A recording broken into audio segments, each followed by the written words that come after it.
Poštovani gledatelji, dobrodošli u Maribor na prvo kolo sjeverne skupine regionalne taekwondo lige gdje će se danas susresti Metalac iz Zagreba i Zvornik Republika Srpska.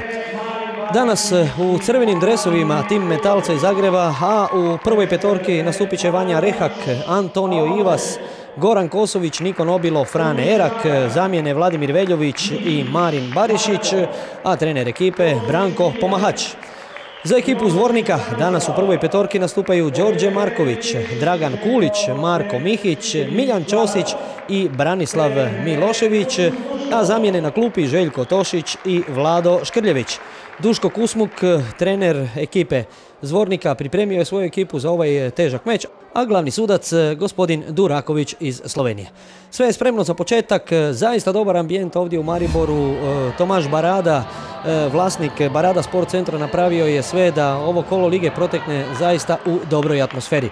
Puna je dvorana Tabor ovdje u Mariboru, a evo već kreće prvi susret između Vanje Rehaka i Đorđe Markovića. Metalac u crvenim dresovima, Zvornik plavi dresovi. Ovo je laka kategorija, bit će ovdje brza borba. Podsjećamo, runda traje 3 minute i to naravno samo jedna runda. Izmjenjuju se borci brzo iz borbe u borbu, nakon toga slijedi poluvrijeme i u drugom poluvremenu susreće se borci, ali u apsolutnoj kategoriji, dakle taktički će treneri odrediti tko će se s kime boriti. Dobro je krenuo ovdje Vanja, predstavnik ekipe Metalca.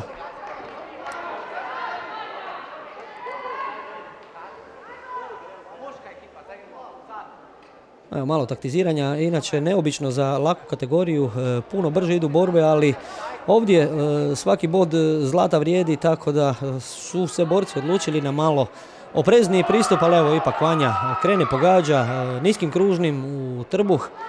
Suđeno je ovo kao bod, za sada lagana prednost Metalca. Neodlučan potez, neće ispružiti nogu Đorđe Marković, to nije dobro u taekwondou, daje puno prostora protivniku za reakciju, srećom za njega, evo Vanja sada ovog puta nije to iskoristio. Mislim da će sudac od njih tražiti ipak da malo ozbiljnije pristupe borbi, evo je opomena i jednom i drugom zbog pasivnosti. Evo sada pogotka, mislim da će ih ova opomena probuditi. I ponovo Đorđe Marković neodlučno i nedefinirano s polutehnikama ide, dakle nema tu završetka, nema ničega. Dobit će žuti karton i negativan bod Vanja Rehak ovog puta zbog prejakog zadnjeg direkta, iako je to bilo precizno, ono što se borbeno kaže, dobro odmjereno. Međutim, za regionalnu taekwondo ligu puni kontakt šakom nije dozvoljen. Evo ga, odličan udarac nogom u okretu u tijelo. To je još jedan bod za Vanju.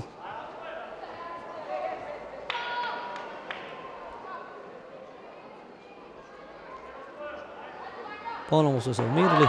Evo ponovo iste tehnike. Dakle, zadnjim direktom Vanja kontrira svojem protivniku. Ponovo je pogodio. Suđen je ovdje bod i ovog puta je bio dobro odmjeren kontakt. Dakle, nije bilo prejako. Mislim da je Vanja sada pronašao način kako da polako skupi bodove. Još uvijek lagana prednost za Vanju, odnosno za Metalac. Evo, ponovo kombinacija koju smo vidjeli malo prije.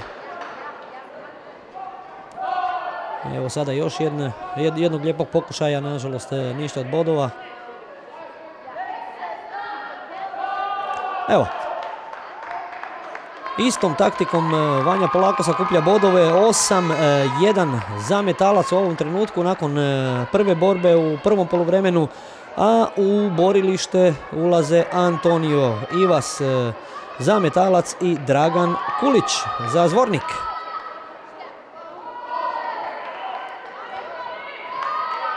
Antonio je iskusan borac i u taekwondou, vrlo uspješan i u kickboksingu, dakle jedan od onih koji jednostavno izazivaju respekt samo svojom pojavom na borilištu. Čovjek sa puno iskustva i u borbenom smislu, ali i kao trener, evo polako niže rezultate u svojem matičnom klubu HBD Vodice iz Vodica. vidjet ćemo da li Dragan Kulić ima kakvu taktiku ili tehniku sa kojom može parirati ovako iskusnom borcu. Lagano povećava prednost Antonio Ivas. Kao što i sami vidite, puno je precizniji i konkretniji.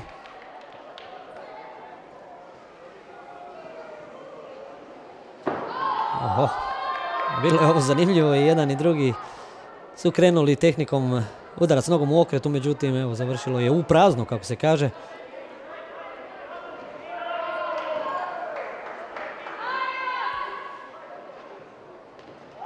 Sad je malo riskirao Antonio, ide sa spuštenim rukama, nije to dobro bez obzira na njegovo iskustvo.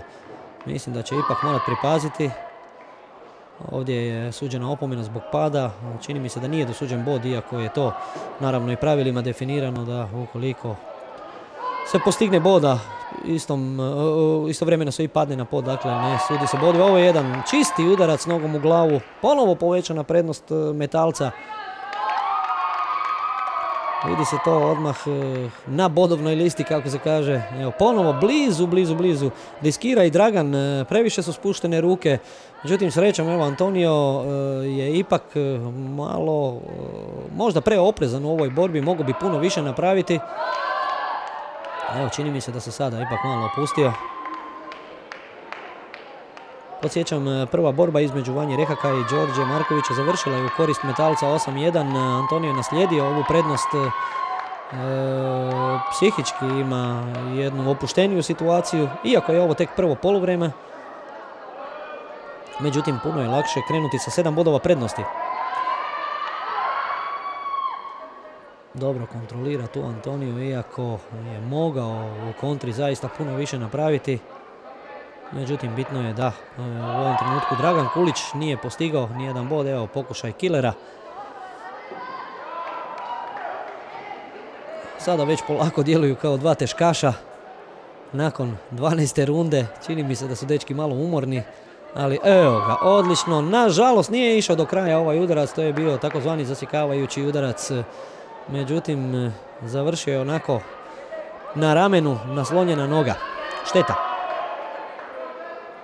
U slučaju nokauta, dozvoljen je nokaut nogom naravno, brišu se svi osvojeni bodovi protivniku, a onaj koji jednako tiro dobije 10 bodova za svoju ekipu. Dakle, kraj druge borbe u prvom poluvremenu, 15-1.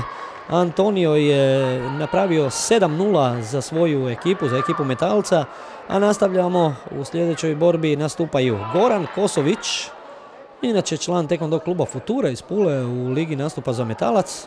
Lijepo je ovo bilo, brzo, precizno, ali za sada ništa suđeno. I Marko Mihić za Zvornik u plavom dresu.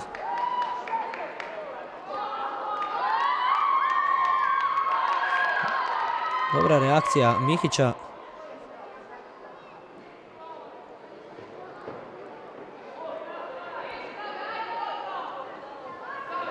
Evo pokušaj killera, isto tako malo u prazno.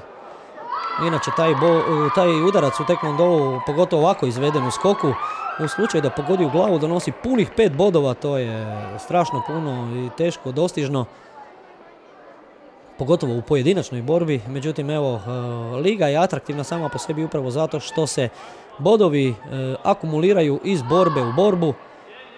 Dakle, do samoga kraja sve je neizvjesno, osim naravno u slučaju ogromne rezultatske prednosti. U ovom trenutku